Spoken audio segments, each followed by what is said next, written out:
cotton clothes and woolen clothes. Today we are going to learn about silk clothes.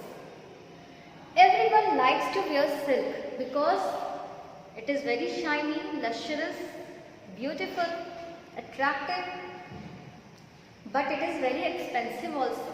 Okay? But people like to wear silk clothes and it is very comfortable. It is very expensive, it is very comfortable. And you have seen that silk clothes need lots of maintenance also. We used to give it for dry wash. It needs ironing all time. So all the characteristics of silk clothes is similar to which type of fiber, natural or synthetic? Natural fiber, na? Natural fiber is expensive, it needs maintenance. It is comfortable also. So all characteristics is similar to the natural fiber. Silk is a natural fiber. Okay. Silk is a natural fiber.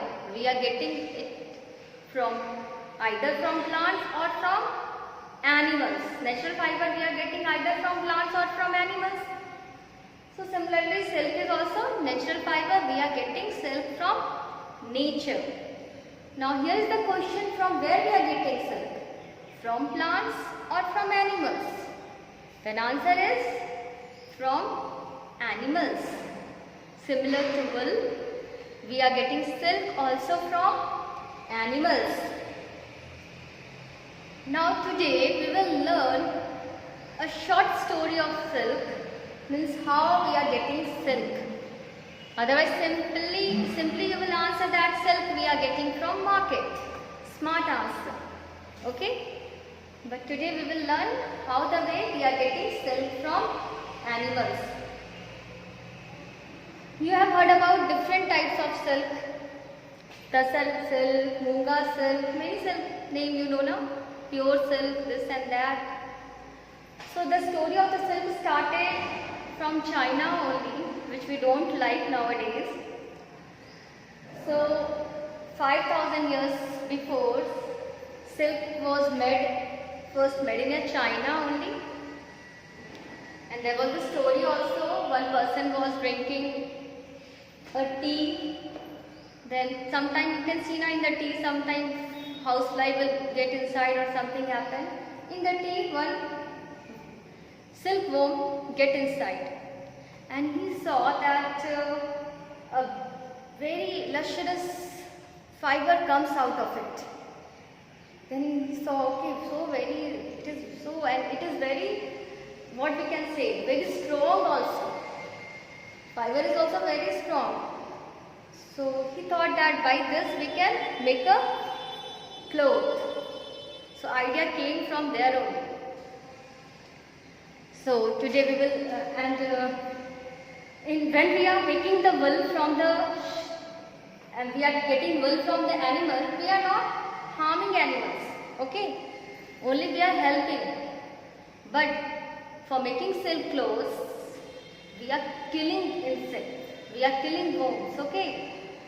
We are harming the insects, so it is not good. So it is better not to wear only silk clothes. Some people don't want only, because after killing animals only we are getting, after killing insects, that larva only we are getting silk clothes.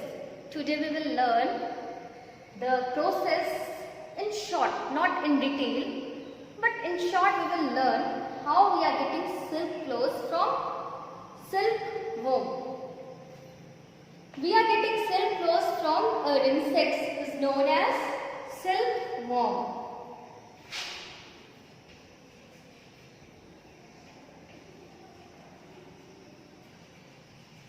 Silkworm is an insect from where we are getting silk clothes.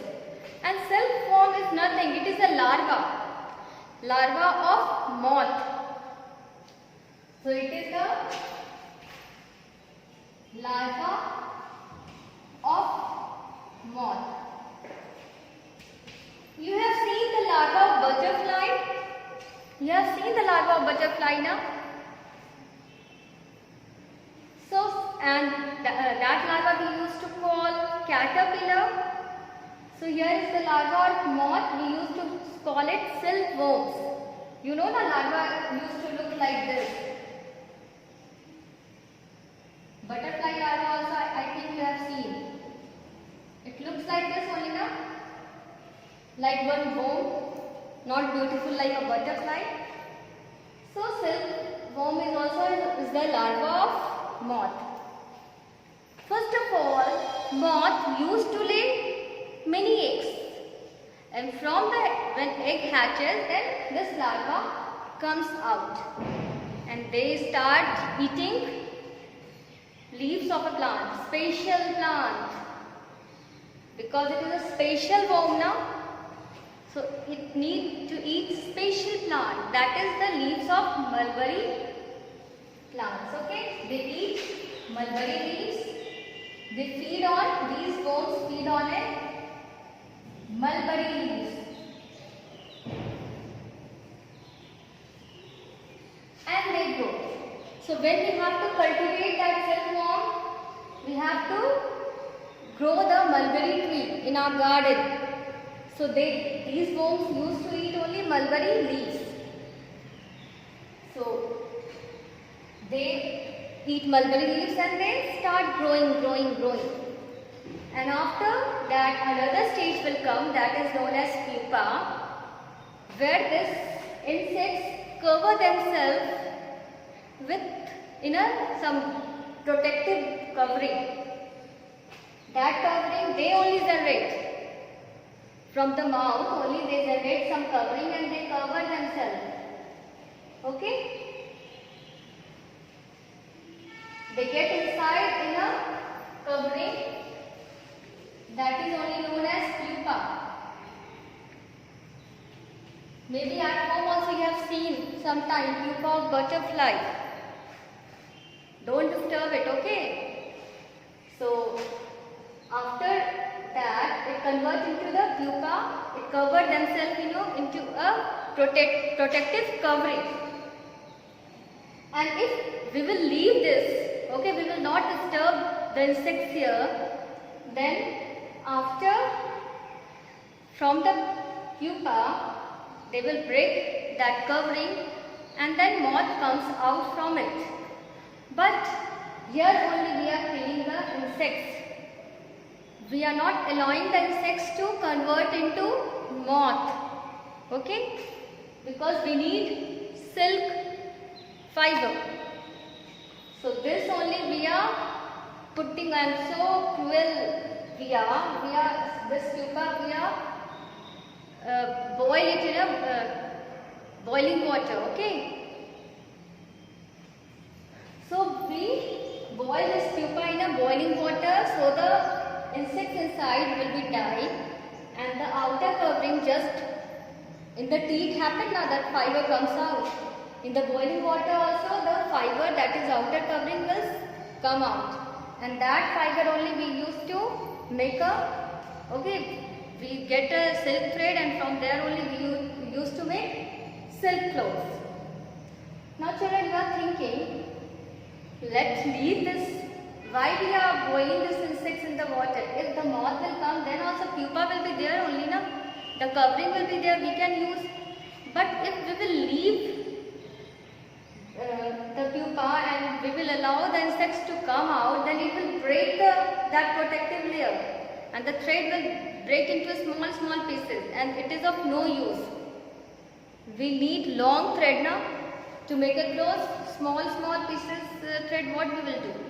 So it is useless. So we are not allowing. Here in this stage only we are killing the insects. We are boiling it into a water and we are getting the silk thread from there. And after, when we get the thread from there, we used to dye it in a beautiful color. Then we used to weave it in a weaving machine. Weaving machine, you know na, loom we used to call. The machine which used for weaving is known as loom. In the loom we make a clothes, and after making clothes, what we are doing? We are giving to tailor for stitching, and the tailor will stitch in a different sizes different design. Like that we are getting the silk clothes. So here in a flow chart, flow diagram, I will show you how we are getting. First of all, it converts into, after getting mulberry leaves with silk foam will convert into pupa. We call it cocoon also. Outer covering of the pupa we used to call cocoon.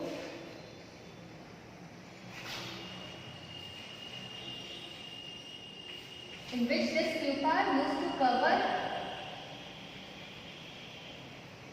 Sometimes you can see that it is attached with some ball or anything. Okay? This outer covering is known as, this protective layer is only known as cocoon. From this cocoon only, after boiling, we get a silk thread. When we boil, we get silk thread. And after that, we used to weave it into a cloth. Weaving work will be done with the help of loom. And after weaving, we can dye also. Before also we can dye. Dyeing will be there. And after dyeing, we will give to tailor for stitching. That part is tailoring. So like that we are getting the silk clothes what we used to wear. This is only a small journey of the silk clothes. When you will go in a higher classes, you will learn in detail, okay? So children, in this chapter we have learned about the houses, different room of the houses, okay? And then the different clothes also, what we used to wear, natural fiber and synthetic fiber. But about the natural fiber only, we learn in this chapter little about the natural fiber, cotton, silk and wool. Now ready to give some answers, simple answer. About the cotton you have learned now, then you give the answer. Cotton balls are fruit part of the plants, root part of the plant, stem part, which part it is? Cotton balls? Oh, you know the answer now? It is the fruit part. Very good. Now weaving is done on a machine called, just now I said, weaving is done on a machine. That machine we used to call what? Washing machine. The machine is called loom. L-O-O-M. The weaving is done in a machine which is called loom. Now we use the room for sleeping. Name that room, okay? Which room we use to for sleeping? That is bedroom, okay? The room which we use for sleeping is known as bedroom. I think you can able to give all the answers, whatever I will ask. So keep on learning, okay? Keep on practicing. Thank you, children.